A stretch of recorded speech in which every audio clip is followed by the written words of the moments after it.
Hi, this is Dr. Traci Moreno, psychologist, and I want to talk about motivation.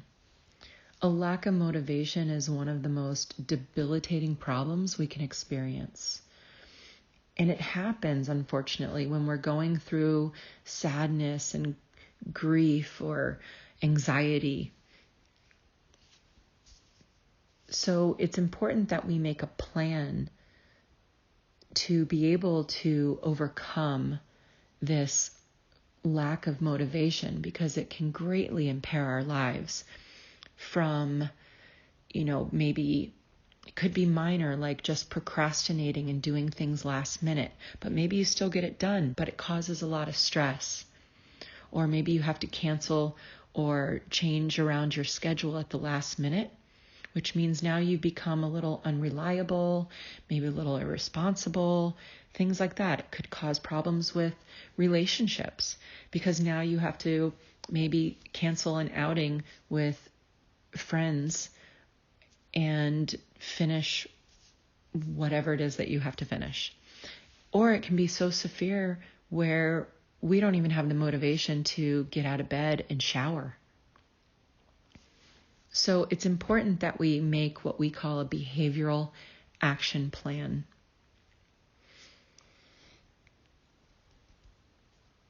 Because everything seems so overwhelming, we oftentimes have these expectations of ourselves, and then we say, I need to clean the house.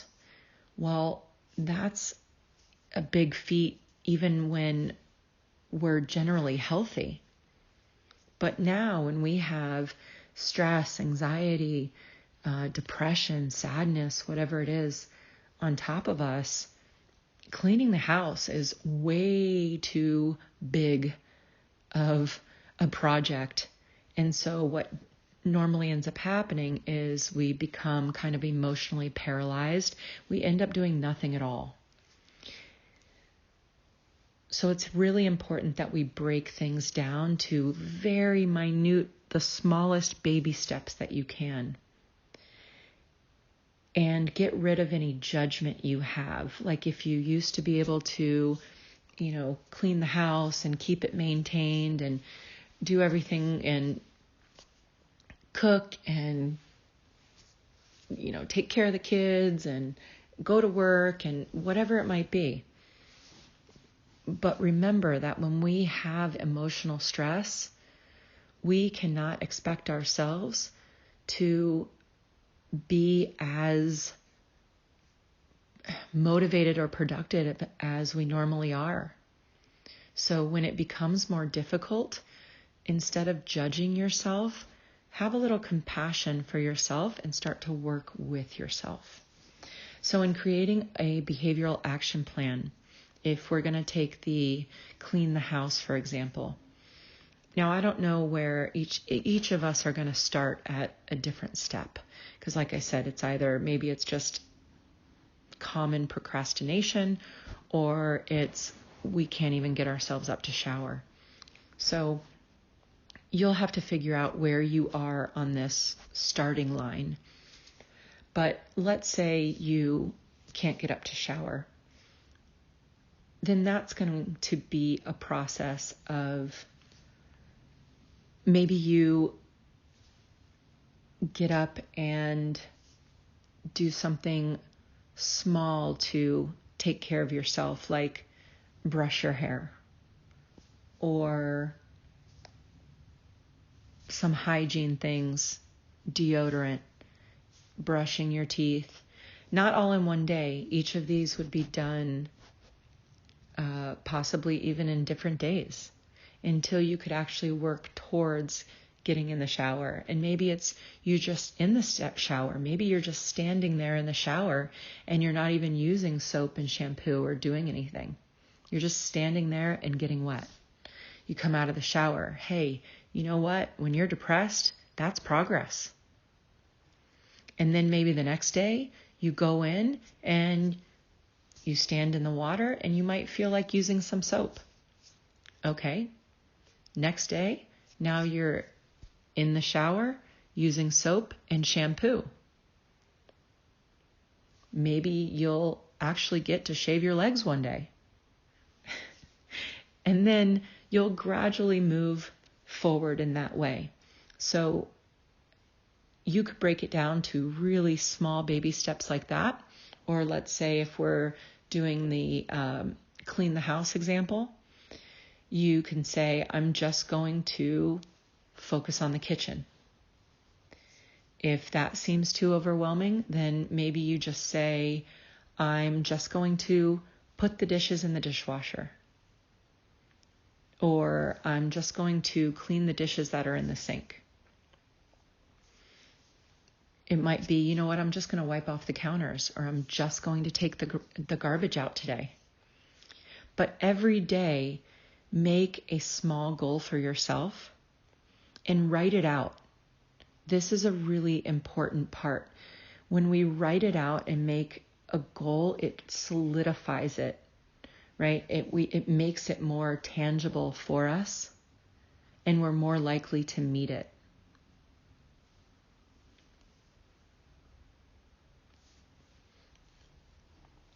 Let's say exercising is your goal. If you go out and if you make a plan to go out and exercise 5 days a week for an hour, that usually doesn't last too long for the average person. So in things like this, we don't want it to just be a fad, right? We don't want it to just be something that we do for, a couple of weeks, and then 2 years later, we're trying to do it again. So shift your mindset to thinking of any of these changes as a permanent lifestyle change. So we want to go about it again, back to those baby steps. So if you're going from doing nothing, you have to think, what is an attainable goal? Like, what is a goal that I could actually easily accomplish? Not a goal that's going to challenge you. So you would want to make a goal that maybe you go 1 to 2 days a week and you just go out for like 15 minutes and do whatever, whether it's a walk or a hike, or maybe you're riding the stationary bike or the treadmill or whatever it might be. And then once you get used to that, you'll move it up and go, and maybe you make the next goal, maybe it's 2 or 3 days a week, but you would stay at that 15 minutes, right? You're only going to change one thing at a time. So you wouldn't want to go from 2 days a week at 15 minutes to now 3 days a week at 30 minutes. That's too much. So do it very slowly and gradually and change one small thing at a time. So go up to that 3 days a week, and maybe you increase it from 15 minutes to 30 minutes or 20 minutes. And go back and forth by, one step at a time, changing the number of days that you work out, and then the length of time you work out. And then there's also the intensity.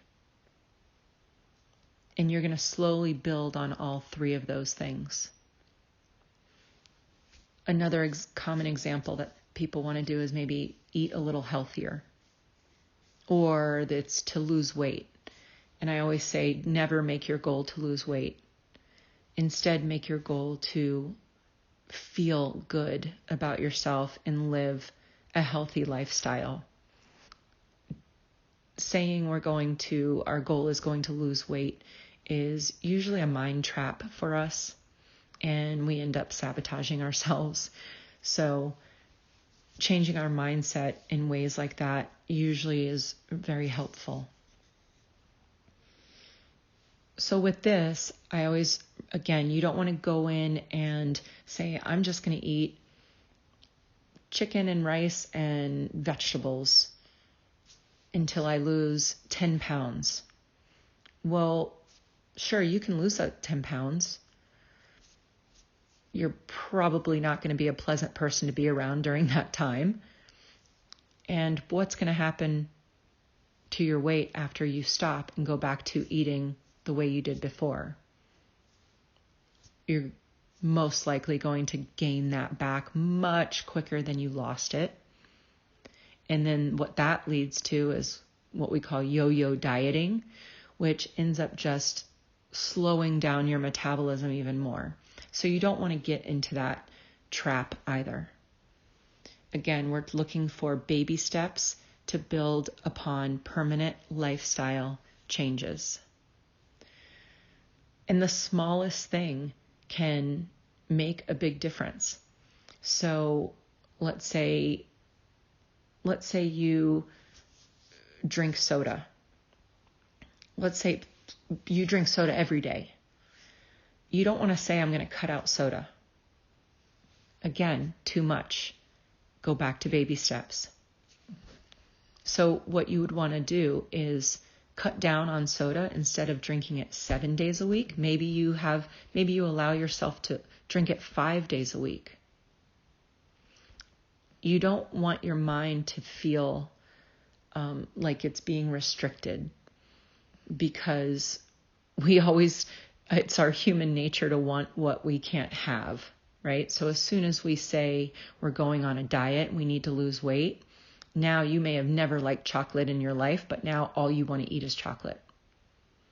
So again, a big part of all of this is like a mind game that we need to play with ourselves. So we would go from drinking soda 7 days a week to maybe the 5 days a week, and then you'd eventually maybe cut that down to 3 days a week until you could get it down to 0. And then you would move to maybe something else. Maybe you cut out, let's say, fast food. And again, to cut it out gradually. If you eat more things that cause cholesterol and are more fatty, like red meat, and just gradually cut those out over a long period of time, because it is very scientifically proven that if the slower that you lose weight or become fit, the more likely you are to maintain that. If it's fast, we're not likely to maintain it. And that's just going to put our health in even bigger risk and defeats the whole purpose of what we're even doing. So make a plan, break it down into small, attainable, easy to achieve goals. Write those goals down. Put reminders in your phone. Maybe tell a friend, join a group where, you're doing it together, whatever type of motivation and to be held accountable you need, incorporate that too. Whatever support we can have, the better. And that is your plan, your behavioral action plan for overcoming a lack of motivation. Good luck to you. Thank you.